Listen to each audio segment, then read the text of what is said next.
Ang tanong niya sa sarili ay kailan nagigis ng iwanan.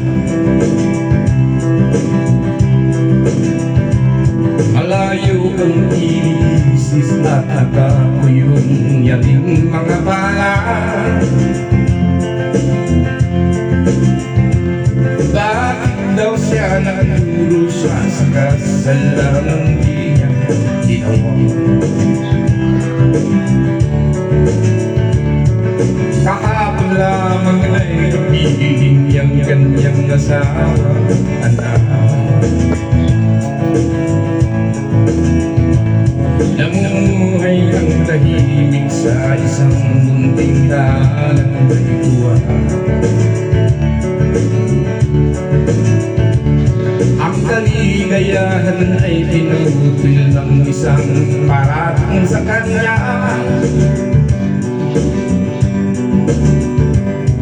Siya daw ang may sala sa isang krimen na di naman niya ginawa. Wala na bang katarunan ng isang nilalang na katulad niya?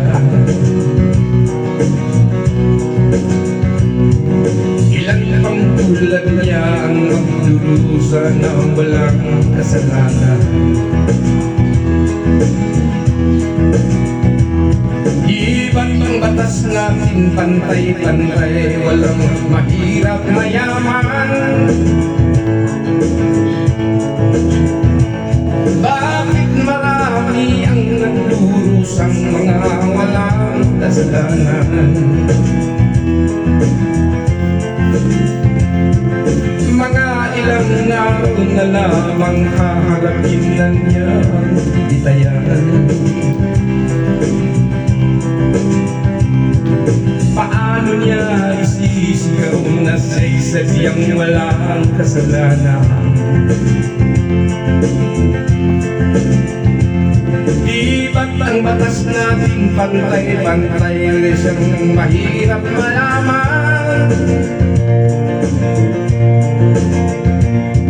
Ilan pang tulad niyang magdurusang mga walang kasalanan?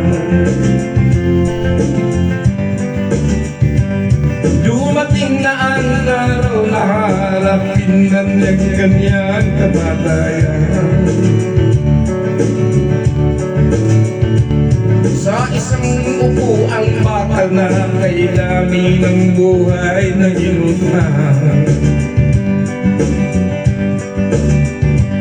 O ang batas ng tao kung minsan ay di mo maintindihan.